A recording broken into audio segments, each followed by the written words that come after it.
Hello, my name is Maria Bezubova, and you're at my channel Fertilizers Jazz.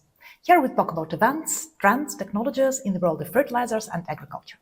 Please subscribe to the channel, put like to this video, and let's jazz! With today's video, we start our regular quarterly mini-series of market reviews and forecasts from prominent market analysts. And today we will discuss phosphates. In order to do that, I am happy to host again a super cool guest, Chris Vlachopoulus, Markets Editor for Phosphates at ICIS. I am very glad to welcome you, Chris, and thank you very much for joining me today. Oh, likewise, Maria. Thank you so much for that kind introduction. It's a pleasure to be here with you always. Chris, what a quarter is behind, I must say, don't you think? Q2 was extremely turbulent. Due to geopolitics, and the tension was enormous, and of course commodities responded to this tension. In our case, in the case of fertilizers, of course nitrogen fertilizers, especially urea, showed unseen volatility, unseen for quite a long time. However, phosphates were not affected that much, or even at all, I would say. Why do you think is that? And which factors, in fact, for Q2 were shaping market dynamics? What do you think? Definitely. So you're absolutely right that phosphates were a little bit more resilient, with especially if we take, for example, the recent Israel and Iran conflict.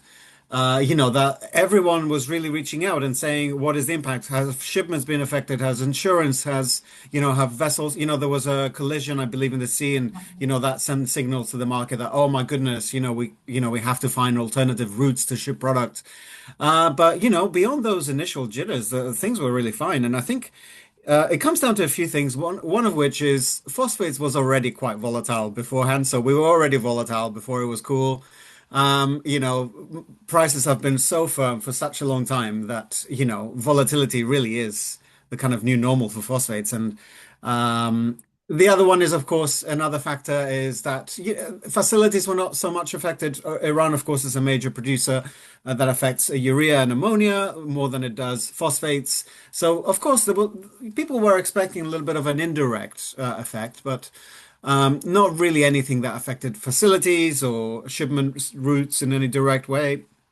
So it was shielded, and I suppose because people were already conditioned to expect trouble with phosphates and firm prices, the fact that there weren't actually any changes was a little bit of a surprise, a gentle and a kind one, thankfully. But demand has been very robust still in the important hubs such as India. The new sort of wild card in the industry is, of course, China's role and to what extent can countries rely on China anymore, and of course the interesting tug of war with India that's going on there. How they're not exporting any product to India, but China does, of course, have a very important role to play for satisfying the world's needs, and from Latin America to Southeast Asia to other parts of the world to Ethiopia, as we've seen with various tenders, Chinese product has been very prominent there. So that's a little bit of an overview, very, very briefly. I hope I sort of mostly answered what you were sort of alluding to. Yeah. Yes, thank you very much. You already mentioned exactly this happened. So in this extremely volatile world, phosphates price was the only, and actually increase of the phosphate price was the only stable thing. So what is your expectation for Q3? Do you think this bullish trend will continue? Do you think there is still let's say, place for it to continue? Yeah, that's a very, very interesting question, actually. It's very difficult to get a sense of what might happen. So if we look at demand, of course, India is at a point where, again, DAP stocks are quite low. They need to secure them. Kharif is now essentially over. For all intents and purposes, that is done. Now, the primary needs of the country really do not lie with Kharif so much as they do with Rabi, which is just around the corner. So purchasing has indeed commenced for that. But if we look at stocks in the country, again, we're talking very, very low numbers. I think just over 1 million tons of DAP, and I believe around 4 million tons of NPKs. And we can touch on this a little bit later, that some farmers are showing a lot of ingenuity on how to adapt with that. But when it comes to specifically pricing trends, I don't see a reason for prices to ease all that significantly, even though there are some indications that could be the case. We've seen sulfur prices drop a little bit. That was a bit of a welcome respite in the market. But even so, the low stocks in India do have to translate, I believe, at some point to significant demand. Purchases will have to continue. We're seeing various cargoes being sold from Russia, from Saudi Arabia, from Morocco. Morocco is very busy fulfilling their obligations for the big deal they signed with Indian buyers. But even so, that's not really addressing, the majority of the needs. And, we are hearing people talk about some shortages already in parts of India. So that would mean very robust demand, as far as India is concerned. We're seeing even as far away as Australia, some inquiries being made for Chinese product. It would seem that the needs are there covered over there. Europe is really adjusting. Again, this could be a separate conversation on its own, but it's really adjusting to the new regime with the tariffs on Russian product right now. And I think everyone is in a little bit of a wait and see mode. Let's see what's happening. My take on this is that there is a very slow but very robust move away from DAP in Europe and towards more specialty products. Partly because of that firming prices. They're just so robust that people really are trying to find other ways to get the phosphorus that they need. Phosphorus, I think, sits in a bit of a Goldilocks zone in the fertilizer world, in the fact that application is not necessary every single season, but it is in the way that that is the case for urea, for example. But it does have to be applied more frequently than potash. So people can have a little bit of a license to be creative with how the way they apply it, but ultimately they have to come back to it at some point. Um, so as far as I can tell, and of course, lastly, there was the phosphoric acid price settlement in India at a significant increase, really, even though it wasn't even nearly as high as some were expecting, which tells you something about how expectations are about firm prices.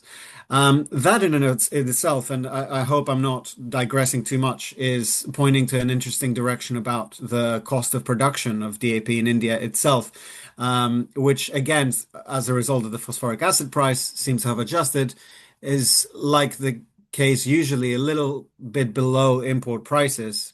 But of course, it's unlikely that the country will fulfill its needs. So, just to summarize, because I've spoken for a while, I think it is reasonable to expect that prices will remain firm.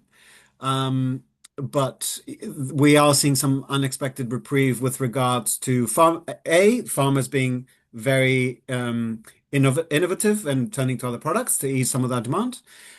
B, sulfur prices possibly coming down a little bit. So there are some signs that even if prices do remain firm, there might not be just quite as much. I'm not seeing any factors pointing to, let's say, prices firming significantly more I than they see. currently are, just because it's not viable for farmers. It's really not a livable situation to have prices firm considerably more. It just goes beyond what people can afford, and we are seeing demand destruction in prices in places like Brazil, for example. Exactly. Thank you very much. Uh, Pleasure. as you already rightly mentioned, simultaneously with phosphates price surge, we see another worrying thing, which is agricultural commodities prices decrease, mostly due to expectations of ample harvests across the globe, corn in the US, wheat, which picked up from the lows of last year in Europe and in other places. So, which means that affordability hits historical lows in this case. And farmers worldwide need to adapt. You mentioned Brazil, yes, and of course, European farmers will also need to adapt. So, can you please elaborate more which strategies you expect farmers to use in Q3 in order to meet these challenges? To still somehow apply fertilizer, not miss the season. So, what is these things which farmers do now? Absolutely, yeah. And we have to sort of talk a little bit about the different markets around the world. Some of those are essentially, for lack of a better word, free markets. So, for example, markets in which, people's preferences and buying purchases is what dictates what happens. And there's other countries which are heavily influenced by government policy, for example, and those affect what people choose to apply or can even apply or what is available to apply. So, for example, this is, and let's just take India as because it's a good study, case study in this. So as we mentioned, stocks for DAP are very quite low to the point where it's causing some significant concern among some market buyers. I was speaking with a source and I was saying, oh, is there any precedent for this? Is there any part in the past that you can remember that, stocks were that low, and did the country pull through? And they said, of course the country pulled through. The country was fine. What people did was they just used alternative products. So something that is amply available in India is single superphosphate. Even though it might not be very high content in phosphorus, it does nonetheless support what the soil might need in many cases.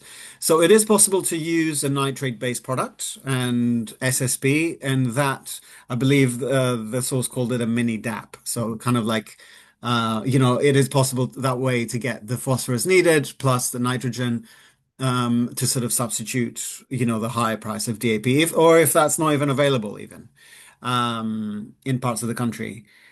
So that I believe that is one of the strategies farmers have, and we have seen single superphosphate be used in Brazil again. Or we've seen increasing interest in TSP. In other parts of the world, we've seen increasing interest in TSP barges at NOLA. And of course, we have the case with Europe turning to custom-made MPs, and that is sort of sitting in the middle between free market and government policy. And I refer to the tariffs imposed on Russian products, which could dictate how people make purchases. And I believe under the current regime, it's tariff regime, that is, it's very the aim, as far as I can see, is to make Russian product unviable commercially. And, they also set a quota past which they're going to apply the heaviest possible tariff rate to really sort of speed up the process. So there's an initial worry slash panic slash heavy concern in Europe right now about this. But as I believe I mentioned before, necessity is the mother of invention. That will help people to sort of, that will give a little nudge, not quite as gentle as we would have liked, but nudge nonetheless towards innovating and seeing, okay, what is the alternative here? And what does the soil need and what can I actually get? And maybe that way you discover more viable solutions for the future. Exactly. Yes, thank you very much. Let's talk more about Europe, because indeed it is a very, very important change that happened on July 1 that will last for quite a long time now. So it's a new regulation, new norm that Europe is entering. Can you please tell what have you seen in the market? How market has prepared for that situation? Because obviously the market had to somehow, made this change happen more smoothly. So which preparations you have seen in different European markets, if any? Yeah, if any, is the very important qualifiers doing a lot of heavy lifting. I think people, went through a little bit of the five stages of grief, Maria. There was denial, there was anger, there were all sorts of emotions. I don't think we're quite at acceptance yet. I think we have some way to go, but we may be at depression. I'm not sure, but it is a shock to the system for sure. If you've done something, and it's easy for to understand why. If you've done a behavior, I've had a cup of coffee every single morning. If suddenly I'm being charged extreme amounts for it, all of a sudden that's going to cause me a lot of unease, right? And I think a lot of the market is at that stage, actually. And that includes us as publications. We sort of still looking for ways to cover the market most efficiently. How can we understand this better? How can we understand our customers' needs better, our subscribers' needs, to really give that information? And I believe something that might be prudent to do is to take a little, as unintuitive as it may seem, to just take a little step back and see how different countries respond to this. It's possible some Russian producers could use this opportunity to sort of see if there's an opportunity for them there, or we could see countries turning to alternative producers. So far, it doesn't seem like anything has emerged that really probably substitutes, because there's only Moroccan and Russian product that is available for European destinations at such big quantities. And, you can get other product from elsewhere, but n not to that extent. And I think really that is really the way I see it ultimately, it's an opportunity. It's an opportunity for people to explore different kinds of products, hopefully more sustainable products, hopefully something that, changes our relationship to the soil and health soil and how we view that. And is there any way that we can explore some of those products? And, it's not going to be at a scale that really helps, but at a massive scale, I mean, but it could be something that, opens new opportunities for some ways down the future. But for now, which is what people are most interested in, of course, and reasonably so, um, I think the pivot from complex products like DAP to other custom-made solutions would be the immediate survival tactic that I see. Excuse me. Um, but long term, I would not be surprised if inquiries are being made to try to really replicate what has been in place with Russian product from other producers.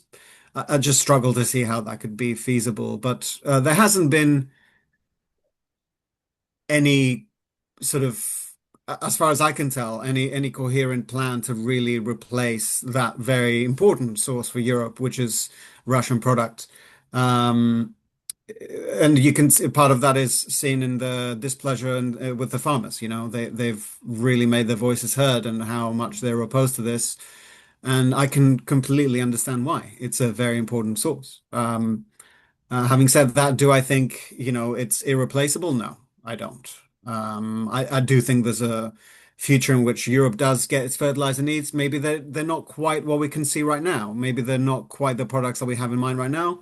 But with a little bit of time, I do see, the market pivoting to something more sustainable and hopefully it's an opportunity ultimately. But I can understand why it could be tough to see right now. I agree. I agree. Have you seen in the market that either Russian suppliers or distributors in the end market did some stocks like before July 1st? Was it something substantial or not?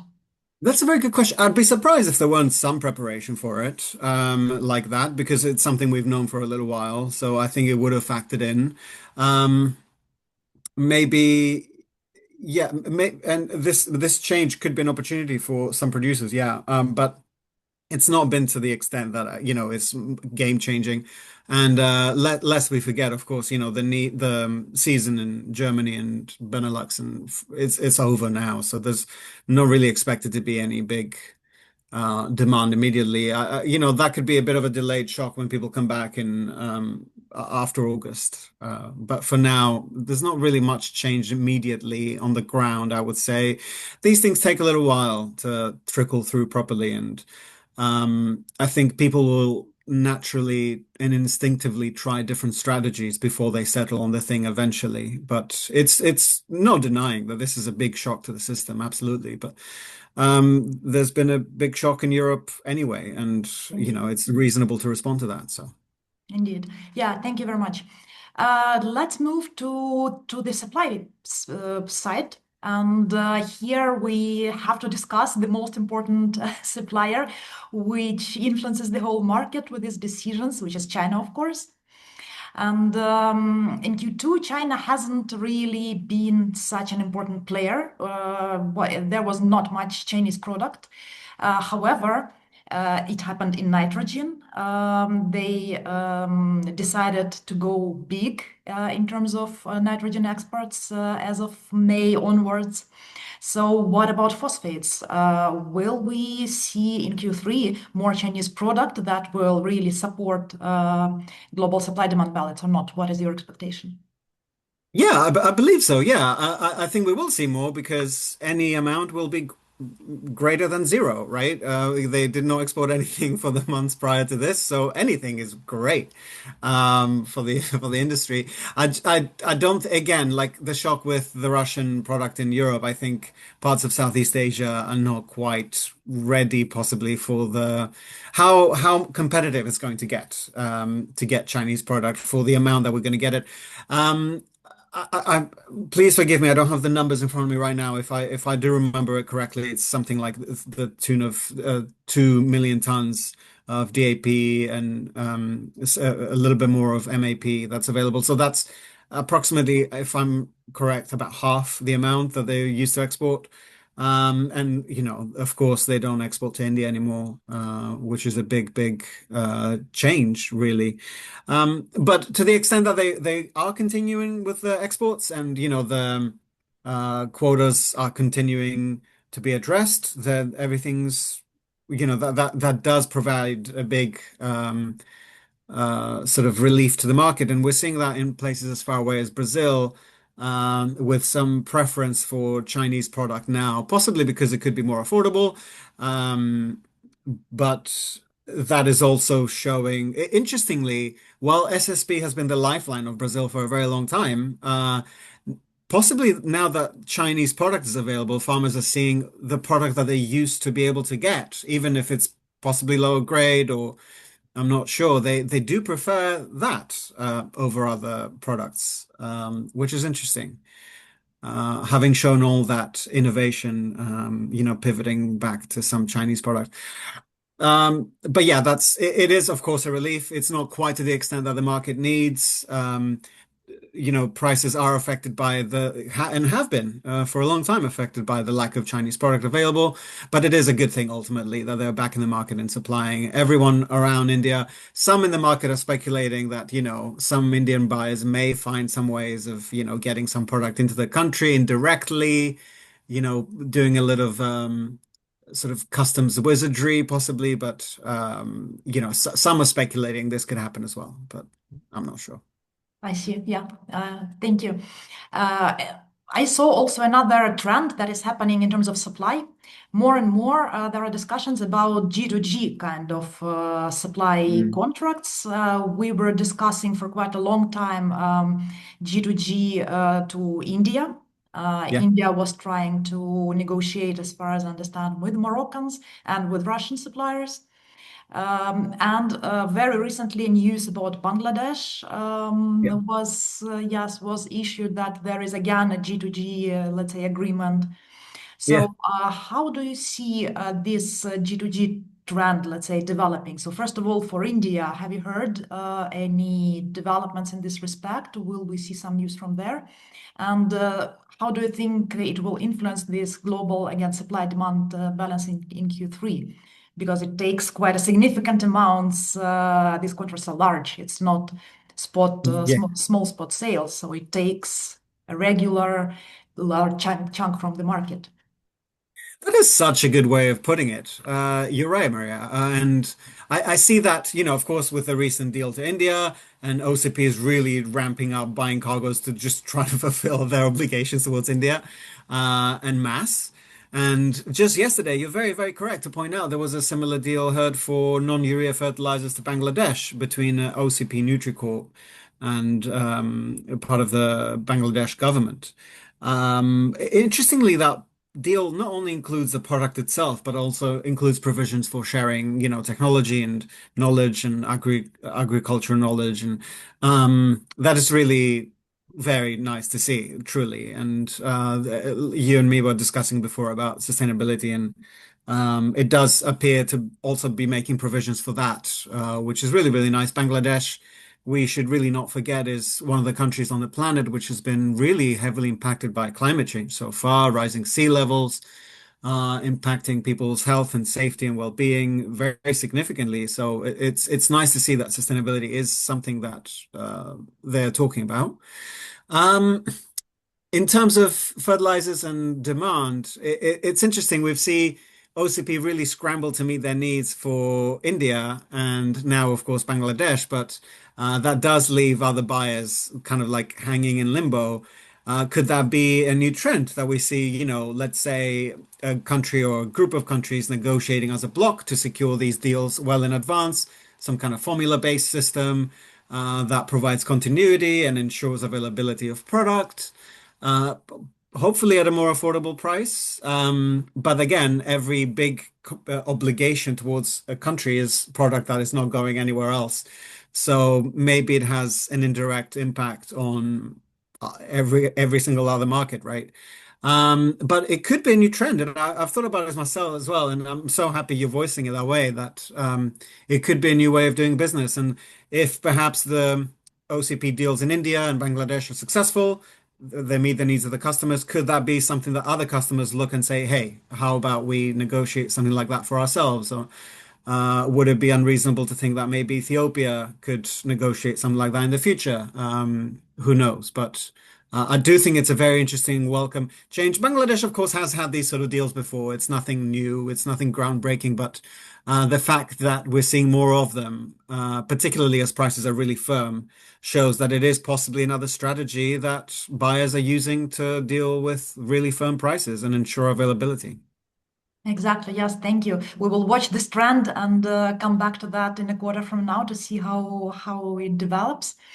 Yeah. Uh, we already touched a bit the demand, let's say, in the markets that will enter into purchasing mode in Q3, Brazil, Europe to a certain extent. Yeah, some markets in Europe. So which other markets we should watch in Q3 that will be important for understanding forces in phosphates? Which are the markets? Because some markets are completely offline, let's say off season now. So where should we focus during these upcoming 3 months? Oh God, I'm of the opinion that you could pick any place and you could find very interesting things to say there. I think, the one place or country or continent that we really need to mention is, of course, the States, which now is having a little bit of a quiet moment. And our friends in America, happy Independence Day, because it's today that we're recording this, at least, is the 4th of July. Yeah, of course, the States is a very important market, and they've been relying on producers such as Saudi Arabia to secure product recently. Um, but now, even though it's a bit of a quiet time, I can already feel the tension kind of moving for, because product is very scarce right now, at least in hubs like NOLA. It's very quite difficult to make sense to find anything, let alone, purchase it. That is not completely unprecedented. That's not a cause for concern. Particularly, it's not a great indication, but I think part of it is, like you touched on in your brilliant introduction, it's some of the wheat and corn ratios are just some of the worst that's ever been. So how can you not be concerned for American farmers who, in the past have had some difficulty, receiving financial help when things have got really tough. Um, so yeah, that's definitely an interesting market to watch. Yes, yes, definitely, I agree. And yeah, of course, we will watch Brazil very closely. We will watch also the effects of the regulation change in Europe. And Yeah. uh, and the other thing which we definitely need to discuss and will watch is raw materials, because you already mentioned the increasing price of production in India, which is a huge problem for them. Like in the middle of the season. So in terms of raw materials, first of all, ammonia price was sleeping the whole Q2, and finally it found some support because of the geopolitical turbulence, of course. But and there was a correction of Tampa price for July. For the first time in 6 months, it was increased Yeah. after it was sleeping more than half a year. And as you mentioned, sulfur also seems to pass at least the peak. How do you see the prices of raw material developing in Q3? So, do you expect that the cost will stop at least at the level where it's now because all these changes are happening, or how it will develop? What do you think? Um, it's quite difficult to know. I think for ammonia specifically, this is not my primary field of expertise, I should say, but of course it is an important raw material, so I do have an understanding. Um, there is concern about ammonia the viability of producers long term, as you probably know. People are really wondering if they can make any better margins producing alternative products rather than just ammonia or nitrates, types of nitrates, which seem to be, or urea, that seem to have better returns.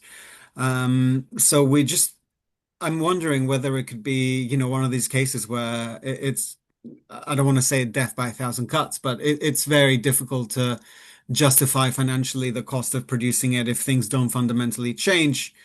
And phosphates has been quite shielded from that so far, really. Of course, there is the eagle-eyed market participants who keep a very close eye on these things a mile away, but for most, that is not something on the radar. But I think the new cost of ammonia now is sort of helping phosphates in that, the cost of production. I don't have the calculation right in front of me, but it is a little bit lower than the cost of purchasing it again, not by, a very significant margin, but still nonetheless. The phosphoric acid price, the sulfur price. Phosphoric acid saw a big jump, which is, I think, again, it's going to take a little while for the market to adjust to that. Production for phosphates, by all accounts, in India appears to be quite robust, quite healthy. Right now, it couldn't, by any stretch, fill all the country's needs. Um, but with regards to ammonia, as you say, I think it's an added concern for participants, but it's not moving in a direction that is causing anyone to, pivot their strategy just because of that. I would say, more in line with what has pretty much been happening for the last few months. We haven't had the Tampa price was in a different direction, of course, but again, didn't significantly change the game. Other concerns tend to be much more immediate and direct, like phosphoric acid price. Phosphate rock has been sort of quite the, boring cousin in the back that no one pays attention to, but that's really, really an interesting one to watch. And sulfur, interestingly, saw a bit of a drop. I can't claim to know the reason why specifically, but because phosphates producers have been seeing a lot great margins, and maybe some sulfur producers want some of that. But yeah, that was an interesting change as well, sulfur. Yes, indeed. So we will closely watch it in Q3.